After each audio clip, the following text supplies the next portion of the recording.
भाई और बहनों, गन्ने की अधिक पैदावार से किसानों का पैसा ना फंसे, इसका एक बहुत अच्छा तरीका है गन्ने से इथेनॉल बनाया जाए। सरकार के मुताबिक इस विजन ने कमाल कर दिया है, क्योंकि ministry of petroleum and natural gas के मुताबिक इथेनॉल ब्लेंडिंग मिशन की वजह से इंडिया ने करीबन 1.44 लाख करोड़ की फॉरेन इन्वेस्टमेंट बचाई है। सरकार का कहना है कि E20 फ्यूल की वजह से टू व्हीलर्स में से निकलने वाला हार्मफुल गैस लगभग 65% कम हुआ है। यहाँ तक कि हमारी गवर्नमेंट E20 फ्यूल को लेकर इतनी ऑप्टिमिस्टिक है कि उन्होंने पेट्रोल में 20% इथेनॉल ब्लेंड का टारगेट तय किए गए समय से 5 साल पहले ही अचीव कर लिया। Now India's big push towards ethanol blended petrol.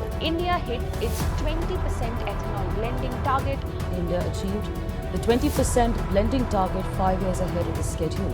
But it is only one side of the story, because on the other and जैसे ही E20 फ्यूल पूरे देश में मैंडेटरी हुआ, वैसे ही आम जनता की तरफ से इसका विरोध शुरू हो गया। बट चलती जल्दी बंद हो जाती है। हाँ, और एवरेज कम दे रही है गाड़ी। एवरेज खत्म हो गया है। एवरेज पर 50-60-50-55 निकाल देती थी मोटरसाइकिल, लेकिन अब 40-45-40 से ऊपर जाता ही नहीं है। सोशल मीडिया पर लाखों कस्टमर्स ने कंप्लेन की है कि E20 फ्यूल की वजह से उनकी गाड़ी की माइलेज 8 से 15% तक गिर चुकी है। यहाँ तक कि कुछ लोगों की पुरानी गाड़ियों के मेटल टैंक में भी जंग लगने लगा है। इस E20 फ्यूल को नितिन गडकरी की वजह से भी बहुत बैकलैश मिल रहा है, क्योंकि सोशल मीडिया पे हर जगह पे सिर्फ एक ही बात हो रही है कि ये कोई नेशनल प्रोजेक्ट नहीं है, ये नितिन गडकरी का फैमिली प्रोजेक्ट है, क्योंकि इनका बेटा खुद इथेनॉल बनाने वाली फैक्ट्री में से एक का मैनेजिंग डायरेक्टर है। यह बात कितनी सच है कितनी झूठ, ये आपको वीडियो में आगे पता चल जाएगा। लेकिन यहाँ पे मेन पॉइंट ये है कि आप E20 के बारे में सोशल मीडिया पे जो भी अच्छी बुरी बातें सुन रहे हो, वो असलियत का सिर्फ 1% है। इसके पीछे का असली सच आप में से बहुत लोगों को पता ही नहीं है। यह आप जो भी देख या सुन रहे हो, वो तो सिर्फ शॉर्ट टर्म प्रॉब्लम्स है, क्योंकि लॉन्ग टर्म में इसका इम्पैक्ट हर एक भारतीयों के घर पे पड़ सकता है। इस वीडियो का मकसद ना तो गवर्नमेंट की तारीफ करना है और ना ही बिना सोचे समझे उसे क्रिटिसाइज करना है। इस वीडियो में हम जो भी बात करेंगे वो हम हमारी रिसर्च और डेटा के बेसिस पे करेंगे। मैं आपको वीडियो की स्टार्टिंग में ही बता देता हूँ कि गवर्नमेंट ने E20 को लेके जितने भी बेनिफिट्स बताए हैं वो सारे सच है, लेकिन आधा सच। तो चलिए इस वीडियो में हम देखते हैं कि पूरा सच क्या है।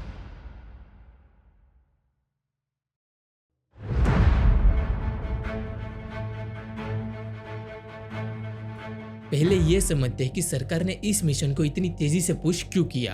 तो देखो, कॉन्टेक्स्ट बहुत सिंपल है। इंडिया अपनी जरूरत का 87% क्रूड ऑयल बाहर से इंपोर्ट करता है। जब भी दुनिया में कोई भी बड़ी क्राइसिस होती है, जैसे 2022 का Russia Ukraine war, straight of Hormuz crisis या फिर US इजराइल ईरान वॉर, हर बार क्रूड ऑयल की प्राइसेस आसमान छूने लगती है, जिसकी वजह से इंडिया के लाखों करोड़ों रुपए सिर्फ ऑयल इंपोर्ट करने में ही चले जाते हैं। इन शॉर्ट, ये पूरा पैसा देश के बाहर चला गया।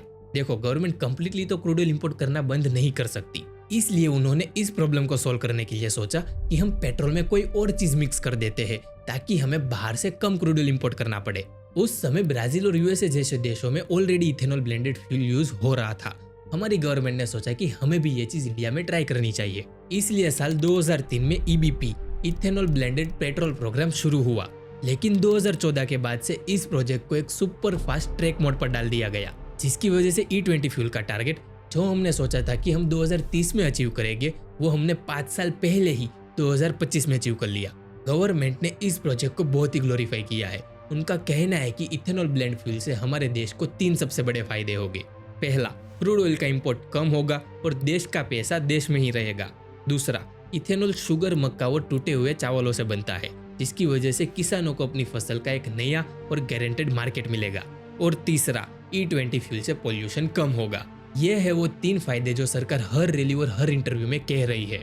लेकिन जब हमने इनके ऊपर रिसर्च की, तब हमें पता चला कि ये फायदे तो सिर्फ ऊपर ऊपर से ही सही है, इसके पीछे की रियलिटी कुछ और ही कहानी बयां कर रही है। तो चलो इस कहानी का एक एक करके खुलासा करते हैं। तो first one is less crude oil import. सरकार का कहना है कि हम पेट्रोल में इथेनॉल मिला रहे हैं, जिससे क्रूड ऑयल इंपोर्ट कम होगा।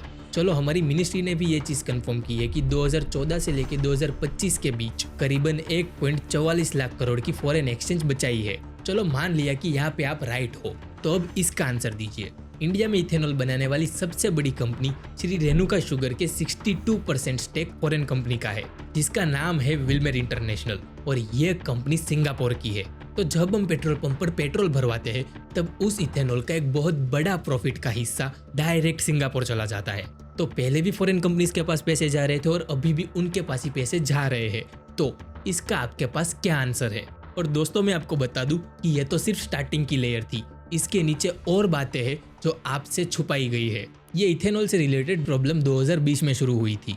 उस समय पे हमारा देश मोस्टली शुगर केन से इथेनॉल बना रहा था, लेकिन यह प्रॉब्लम ये हुई कि शुगर केन अकेला पूरे इंडिया की डिमांड फुलफिल नहीं कर सकता था। इसलिए सरकार ने मेज यानी मक्के से भी इथेनॉल बनाने की परमिशन दे दी।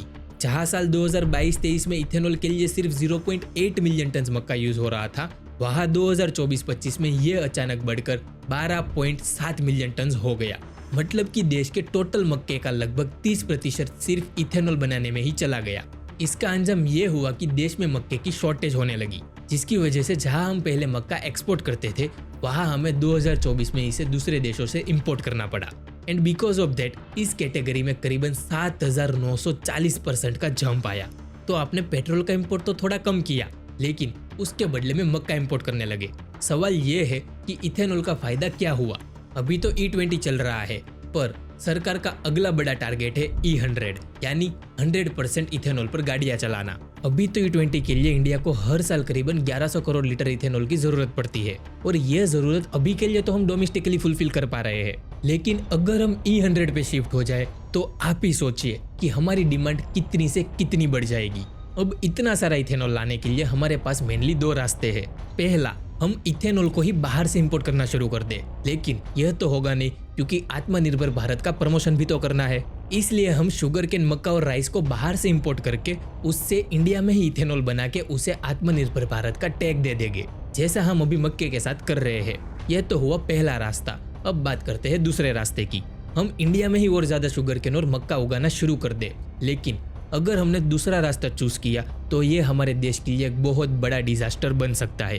क्योंकि देखो, पहले इथेनॉल बनाने के लिए शुगर केन का यूज होता था, लेकिन ये हार्वेस्टिंग के लिए बहुत ज्यादा ग्राउंड वाटर यूज करता है। अगर हम इसे मक्के से कंपेयर करें तो मक्का एक ऐसा क्रॉप है जो सिर्फ 4 महीने में पूरी तरह से ग्रो हो जाता है, वो भी बारिश के पानी से। इसलिए सरकार ने मक्के से इथेनॉल बनाने के आइडिया को पुश करना शुरू कर दिया। जहां 2020-21 में शुगर केन से 60% और मक्के से 15% इथेनॉल बन रहा था, वहां आज 2024-25 में शुगर केन से सिर्फ 31% और मक्के से 51% इथेनॉल बनाया जा रहा है।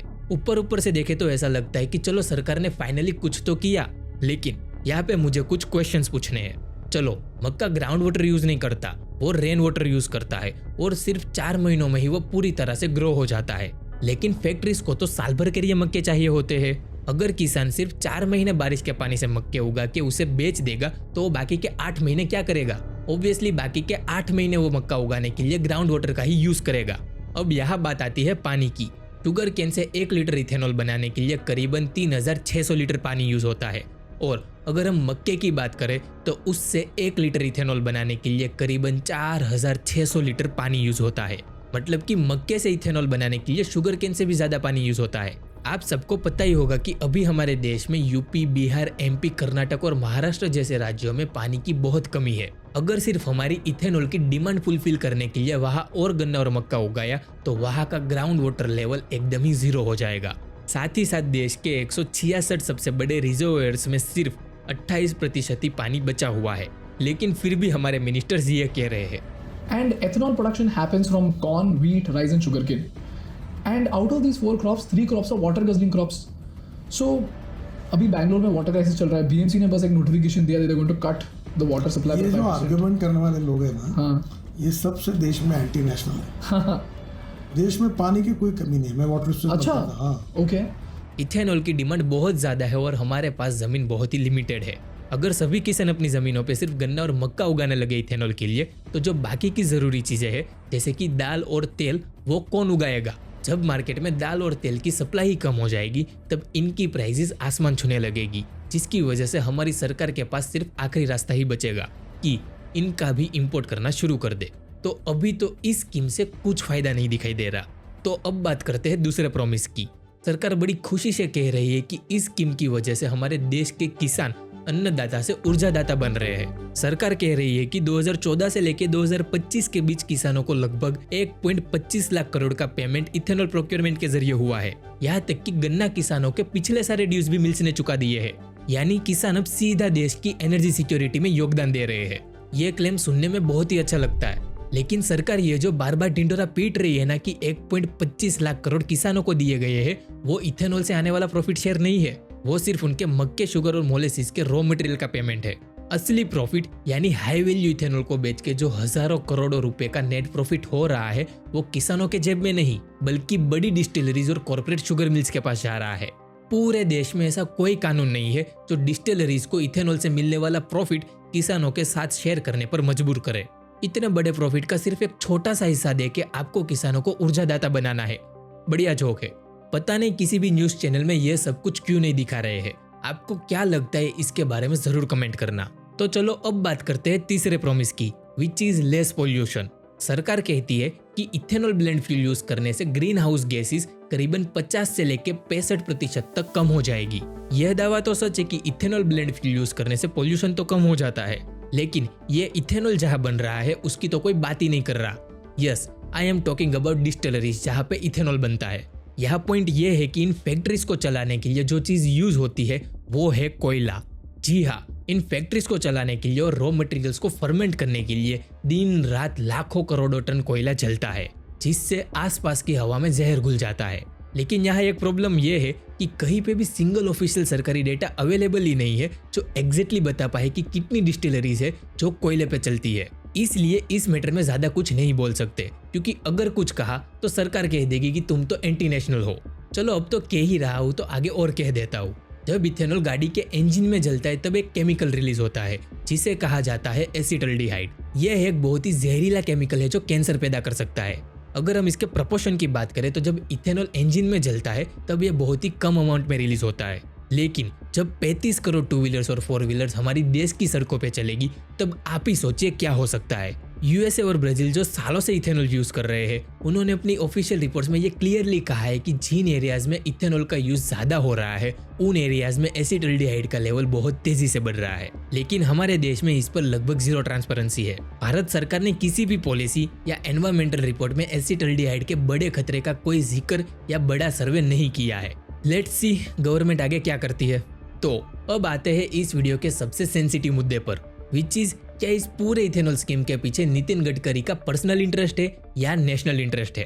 अब बात यह है कि नितिन गडकरी का बड़ा बेटा जो है निखिल गडकरी, वो इथेनॉल बनाने वाली में से एक सियान एग्रो इंडस्ट्रीज का मैनेजिंग डायरेक्टर है। साल 2024 से लेकर 2025 तक सिर्फ एक साल के अंदर ही इस कंपनी का कंसोलिडेटेड रेवेन्यू 170 करोड़ से बढ़ के 1000 करोड़ के पार चला गया। यहाँ तक कि इस कंपनी का स्टॉक प्राइस जो 2024 में 36 रुपए था वो 2025 में डायरेक्ट 3600 तक पहुंच गया है।